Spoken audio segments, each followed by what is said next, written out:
Hey, what do you know? This is the Melvin Live Show, and how's everyone doing? Today, I want to talk about how do you write actionable insights. You see, for the longest time, I have been cracking my head in terms of when I write something, what is it the purpose of me writing that thing? And I believe I finally figure it out here. And the thing that I want to share with you here today is a framework that I use, and I've also adapted from a Forbes article, which I will link in the show notes below. So here's the thing: if you have been always wanting to use writing to persuade people, right? Or even in your content, you want to use your content to persuade people to do something, then definitely this episode is for you. By the way, my name is Melvin, and I am the host for the Melvin Live Show. And on this show itself, we talk about the 1%, 1 million or digital business. I share my strategies, my thinking, my tools, my resources in building this 1%, 1 million or digital business. And coming up, we will be doing a series, a 5-part series on why embark on this 1%, 1 million or digital business. So make sure you subscribe to this channel so that you will be notified when that 5-part series goes live. All right, let's get back to what we want to talk about here today. But before I get into that, I would like to share with you the journey that I've gone through. So when I started in 2015, one of the key focus for me was to be able to write on a consistent basis, right? And in the writing itself, what I also want to do is to be able to solicit or to get people to want to sign up for my newsletter. But at the point in time, I didn't know what to write in my newsletter. Would it be just a list of a compilation of the list of articles that I've written throughout the week? Or would it be something that is unique, that is, insights that is fresh, not something that I've written, during that week itself? Or what is it going to be talking about? So, really, at a point in time in 2015, when I started the first iteration of the newsletter, I really didn't have a clue what I wanted to do. And so I started that, and a few people subscribed because at the point in time I was talking about how I'm able to look at not being confined to a location in order to do business, how I'm able to go beyond that.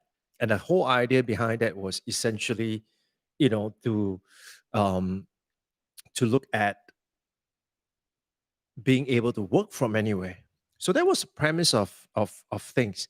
Now, of course, what happened was that I am just so glad that I actually made that jump, because by making the jump itself, I really prepared myself, right? 5 years in advance. I prepared myself for what happened in 2020.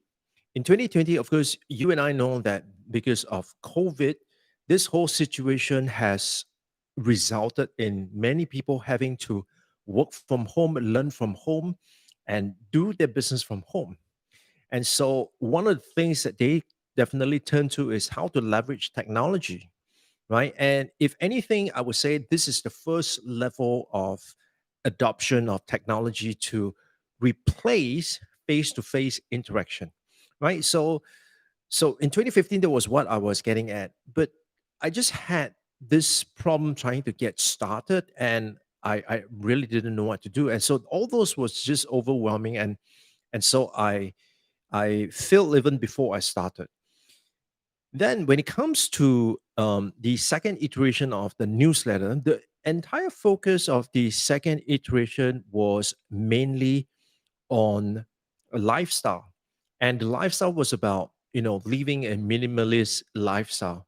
And that minimalist lifestyle actually allowed us as a family to travel for a year because we have essentially reduced our expenses to only the essential stuff, right? And so because of that, we were able to channel our funds and of course, use our funds in such a way that enable us to travel for a year and for me to also explore how to be able to work from anywhere. And literally, that 1 year travel adventure itself was a dry run, if you like, for me to experience what would work and what might not work. And so when it came to the third iteration, which is what we have here today, the third iteration of the newsletter focused just on the building of this one person, 1 million all digital business, which is very much in line with the live show. So what I wanted to do was I wanted the daily article that I write on Melvin.me. I want those daily articles to be in sync with what I am sharing with you here in live stream format. So I believe that there is merit for creating multimodal content.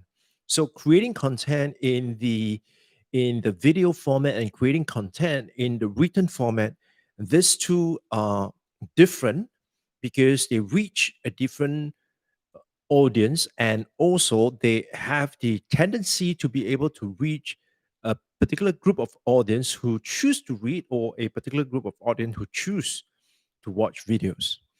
And so that kind of lead me to where I am here. So the the the conversion of all these ideas, right, that I get from reading and putting it down into this daily show itself, all this will converge to a single point.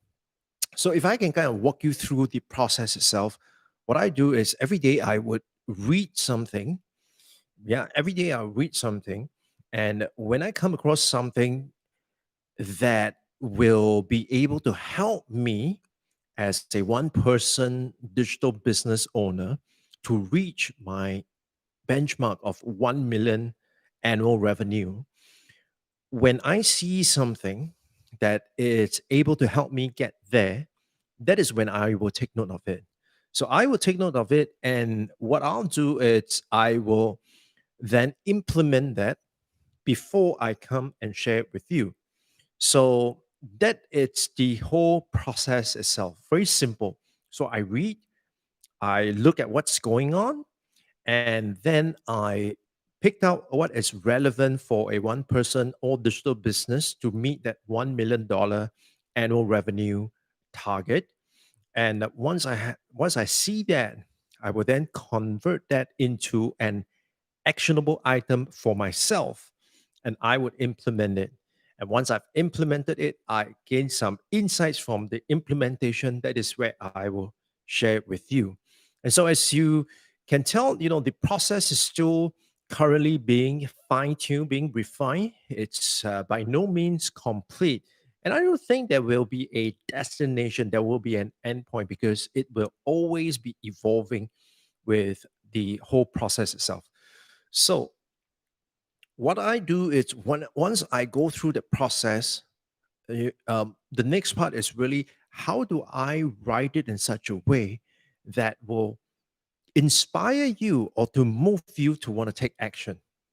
And so that has been on my mind for the longest time. And so I've been exploring things like how can I write my articles and my newsletters as a form of a copy, right? Because a copy, the main aim of the copy, it's of course to sell the product, but the main aim of the copy is to get people to act on their desire for that benefit and to get them to want to buy the product, right? So my definition of copy is actually to ignite the desire for the benefit and move people to want to buy the product itself. So that's my definition of copy.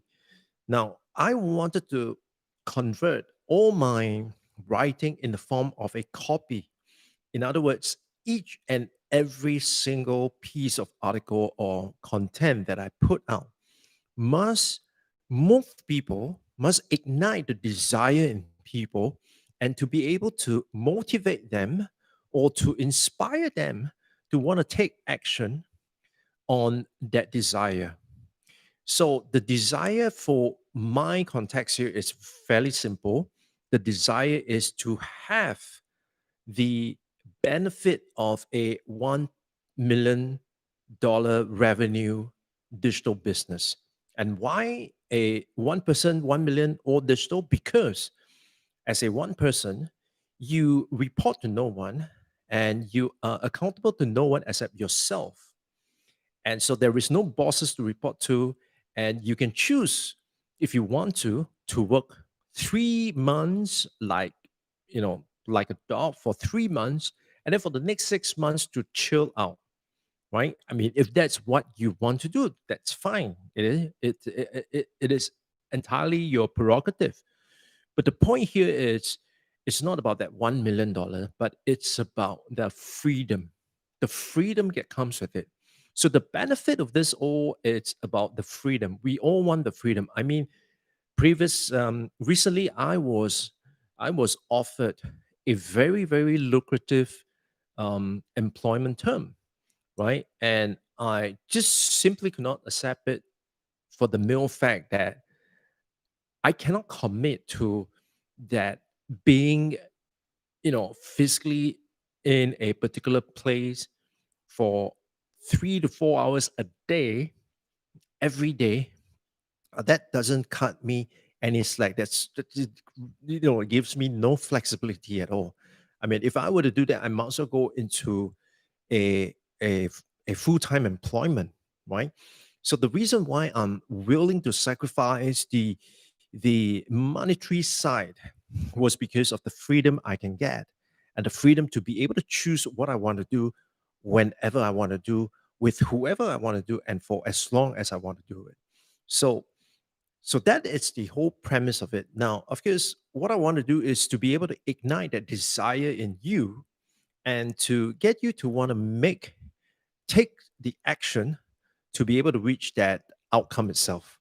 So essentially the framework that I have been using when it comes to writing of my newsletter, the framework that I've been using is what I call ABRSM. Now, for those of you who are familiar with classical music and music theory, for example, you know what does ABRSM stands for, right? So ABRSM, what exactly does it stands for in our case here? Well, A stands for alignment. So picture this: you collect data on a daily basis, and then you organize that data into information, right? Information that you can analyze, information that you could make some kind of projections, information that is allow you to make certain predictions, for example, right? And with those information, what it then does is that once you look at those information, you would then have the benefit of having that knowledge of what's going on, right? So if you look at a point data, it's just a point data, right? So for example, if I were to tell you that 55% of all small businesses in the US are actually non employee businesses, which means they are actually run by a single owner. So the owner is actually the only one who is responsible for this business. Now, if I just tell you that figure itself, it might not mean anything. So the next thing that I need to do is I need to be able to align this data to a goal, right? And the goal is that, the goal is I want to reach a group of people who now see that there is a possibility to embark on this one person, 1 million all digital business. So the goal, because of this data that is aligned to my goal, this data becomes relevant to me, right? It becomes relevant to me. So first is alignment. Now, once you have alignment, the next thing that you want to do is you want to, understand the background of this piece of information. So, a very easy way of understanding the background of this piece of information is to look at past data, right? So, look at past data. What has been the trend of this non employee small business, right? And if you look at the past data itself, it will tell you that this percentage has been increasing steadily, right? It has been increasing steadily. And in addition to that, if you look at another data point, it says that, over the years, there is an increase in the number of this non-employee businesses that has reached 1 million or more in terms of revenue. So with these two pieces of information, the trend data, the back data, the history of it, as well as the other data point, this too gives you the background of what we're talking about here, right? And so that is B, background. Now, or it- we're looking at relevance. So when we talk about relevance here, essentially what we're looking at is that how is this piece of information relevant to me, right? And because for me, what I want to do is I want to reach out to people who want to embark on this journey, but they're not quite sure what to do or where to start, for example. Now then, this piece of information is definitely relevant to me. I want to be able to use this piece of information to share with people and to let them know that, hey, this is absolutely possible. It's no longer a pipe dream, right? And so that is relevant. And the next part is S. S is specificity, right? So you want to be as specific as possible when you are crafting an actionable advice, an actionable insight.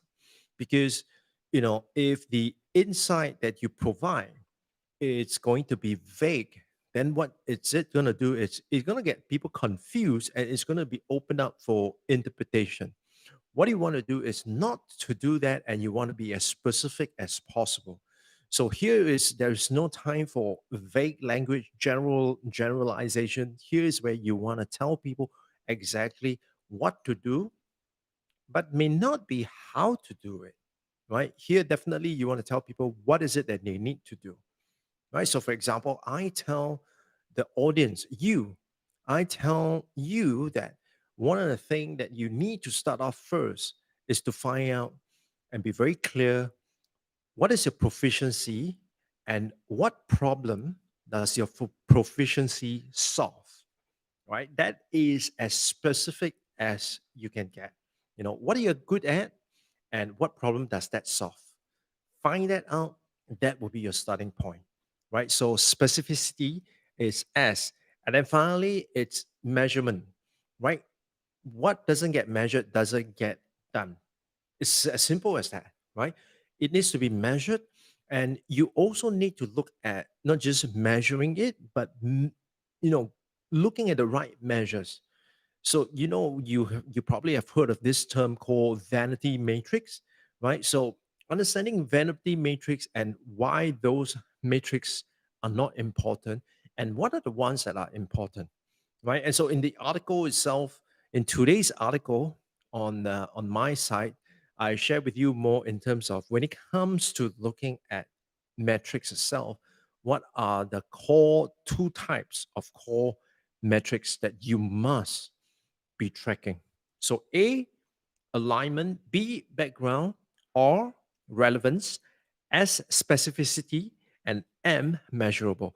So once you are able to look at turning your data into an insight, and not just an insight, but an actionable insight that help your audience reach their desired outcome. And how do you do that? The way to do that is to go through these five filters, right? These five filters, asking yourself, how is it aligned to their goal? How is it how what is the background of this, you know why is it relevant to them, how is it specific, what specificity you can put into this piece of insight, and finally how can they measure that. All right. I firmly believe that this episode has been helpful to you. Let me know if it has. Give me a thumbs up, let me know, and if it has not, let me know too. All right. So if this has really helped you, make sure you go ahead and give me the thumbs up so that other people like you can benefit from videos like this, and it helps other people discover these videos as well. For the last couple of days, I've been seeing an increase in the number of views of my videos, and I am so encouraged. So thank you so much for being here. And once again, if you got a question or if you got a comment, leave it in the comment below. I read every single comment and I'll respond to them accordingly. With that, thank you, and I'll see you on the next one. Bye bye.